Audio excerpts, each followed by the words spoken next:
ልጆ ሳል ካለውና እነዚህን ምልክቶች የሚያስተውሉ ከሆነ በፍጥነት ወደ ሕክምና ተቋም ልጆን ይወስዱ። ወላጆች አብዛኛው ሳል ልጆች ላይ ቀለል ያለ ነው። ነገር ግን ዛሬ የማወራችሁን ምልክቶች ካዩ እንዳያቆዩ ወደ ጤና ተቋም ፈጥነው ይወስዱ። ጤና ይስጥልኝ፣ ዶክተር ታዲዮስ የህፃናት ሕክምና ስፔሻሊስት። ዛሬ ወሳኝ የተባሉ የአደጋ ጊዜ የሳል ምልክቶችን አወራችኋለሁ። ወደ መጀመሪያው ጉዳይ እንለፍ። የመጀመሪያው በፍጥነት መተንፈስ ወይም ለመተንፈስ መቸገር።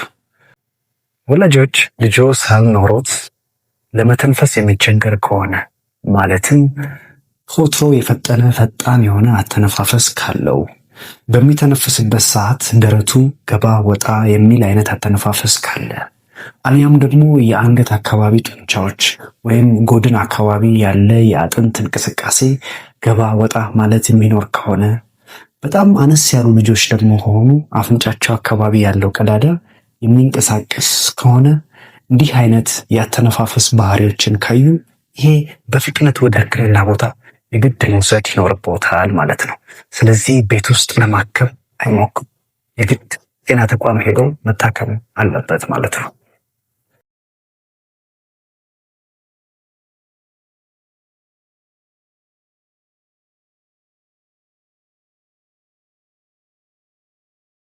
ሁለተኛው የአደጋ ጊዜ ምልክት የከንፈር ወይም የፊት ከለር መቀየር ካለ።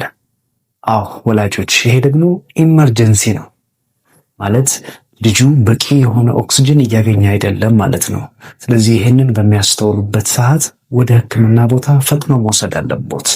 የከንፈር ከለር ሰማያዊ መሆን፣ ጠቆር ያለ ሰማያዊ አይነት፣ የጣት ጫፍ አካባቢ እንዲሁም ጠቆር ያለ ሰማያዊ አይነት ከለር፣ የምላስም እንደዚሁ አይነት ከለር የሚያስተውሉ ከሆነ እንዳይዘገዩ በፍጥነት ወደ ሕክምና ቦታ ልጅውን መውሰድ ይኖርቦታል ማለት ነው። ሶስተኛው የአደጋ ጊዜ ምልክት ከፍተኛ ትኩሳት ነው። ወላጆች መጠነኛ የሆነ ትኩሳት ከሳል ጋር ሊያጋጥም ይችላል። አልፎ አልፎ ነፍጥ ማስነጠስ ከመጠነኛ ትኩሳት ጋር አብሮ ሊኖር ይችላል። ነገር ግን ከፍተኛ የሆነ ትኩሳት ከሳል ጋር ካለ ይሄ ሌላ ችግር መሆኑን ያስጠረጥራል። በተለይም ከ38.5 ዲግሪ ሴልሺየስ በላይ የሆነ ሙቀት ሆኖ ተደጋጋሚ ከሆነ ቼክአፕ ይፈልጋል። ስለዚህ ምናልባት ሳምባ ምች ሊሆን ስለሚችል ሐኪም ጋር ቀርበው ልጁ መመርመር ይኖርበታል ማለት ነው። ስለዚህ እንዲህ አይነት የትኩሳት መጠን ካዩ ቤት ውስጥ ባያቆዩ ይመከራል። አራተኛው የአደጋ ጊዜ ምልክት የሳሉ ቆይታ ነው። 2 ሳምንት እና ከዛ በላይ የቆየ ሳል ከሆነ ይሄም ምርመራ ይፈልጋል። አንዳንድ ቤተሰቦች ሳሉ በራሱ ይሻለዋል በሚል ረጅም ጊዜ ቤት ውስጥ ሊያቆዩ ይችላሉ። ነገር ግን 2 ሳምንት እና ከዛ በላይ የቆየ ሳል የግድ ምርመራ ይፈልጋል። እንዲህ አይነት ሳል ቲቪ ሊሆን ይችላል፣ አስም ሊሆን ይችላል፣ ሌሎች አይነት የህመሞችን ሊሆን ይችላል። ስለዚህ የግድ የሐኪም ምርመራ ቼክአፕ ይፈልጋል ማለት ነው።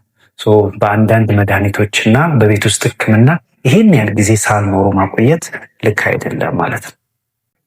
እሺ ወላጆች፣ አምስተኛው ምልክት ደግሞ በደንብ ልታስተውሉት የሚገባ ምልክት ነው። ሕፃኑ ሳል ኖሮት ፈሳሽ ለመውሰድ ከከበደው፣ ያ ማለት አነስ ያሉ ልጆች ከሆኑ ጡት መጥባት ካልፈለጉ ወይም ካቃታቸው፣ ከፍ ያሉ ልጆች ደግሞ ከሆኑ ፈሳሽ የማይወስዱ ከሆነ ይሄ በጣም አlarሚ የሆነ ሳይን ነው። ምክንያቱም ልጆች ሳል ኖሯቸው ፈሳሽ የማይወስዱ ከሆነ ዲሃይድሬትድ እንዲሆኑ፣ ፈሳሽ ከውስጣቸው እንዲያንስ ያደርጋል። ስለዚህ ይሄ በፍጥነት ወደ ሕክምና ቦታ እንድትወስዱ ያስገድዳቸዋል ማለት ነው። ስድስተኛው የአደጋ ጊዜ ምልክት ሳል ኖሮ በጣም ከፍተኛ ድካምና ንቃት መቀነስ ካለ። አዎ የሳሉ ሁኔታ የልጁን የንቃት ሁኔታ በእጅጉ ጎድቶት ከሆነና ንቃቱ ከቀነሰ ይሄም ቼክአፕ ይፈልጋል። ወደ ሕክምና ቦታ መሄድ አለበት ማለት ነው።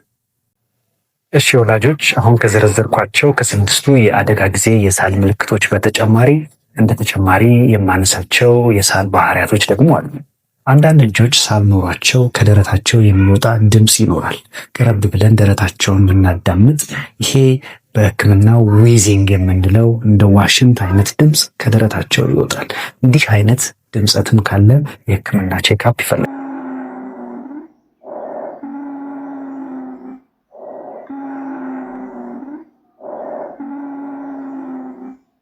አንዳንድ ልጆች ደግሞ በሚያስሉበት ሰዓት ልክ ውሻ እንደሚጮህ አይነት ሳል ያወጣሉ።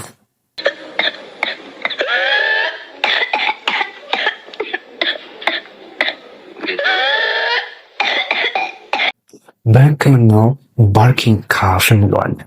እንደዚህ አይነት ሳል ክሩፕ ከሚባል የአየር ቧንቧ መጥበብ ጋር የተያያዘ ችግር ስለሚሆን እንዲህ አይነት የሳል ድምፅም ካላቸው ወደ ሕክምና ቦታ ሄደው መመርመር ይኖርባቸዋል ማለት ነው። ሌላኛው ደግሞ አስለው የሚያስመልሱ አይነት እያሳሉ ተደጋጋሚ ማስመለስ የሚኖር ከሆነም ይሄም የሕክምና ቼክአፕ ይፈልጋል። ምክንያቱም ብዙ ፈሳሽ ከሰውነት ወጣ ማለት ዲሃይድሬት ያደርጋቸዋል። ይህም ደግሞ ሌላ ተጨማሪ አላስፈላጊ ነገሮችን ይዞ ሊመጣ ስለሚችል ማለት ነው። ቅድም ከዘረዘርኳቸው ከስድስቱ የአደጋ ጊዜ ምልክቶች በተጨማሪ አሁን ያሉትን አይነት የሳል ባህሪዎችን ካዩ ቼክአፕ ማድረጎትን አይርሱ። እሺ ወላጆች፣ አሁን ያወራናቸውን ነገሮች በአጭሩ ላስታውሳችሁ።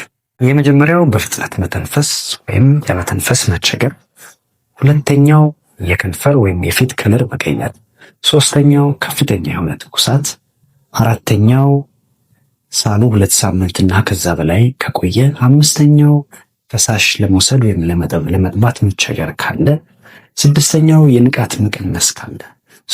በአጠቃላይ የዘረዘርናቸውን ምልክቶች የሚያሰልች ላይ ካዩ ሐኪም ጋር ይውሰዱ። ስለተከታተላችሁኝ አመሰግናለሁ። ለተጨማሪ የህፃናት መረጃ ቻናሉን ሰብስክራይብ ያድርጉ። መልካም ጊዜ።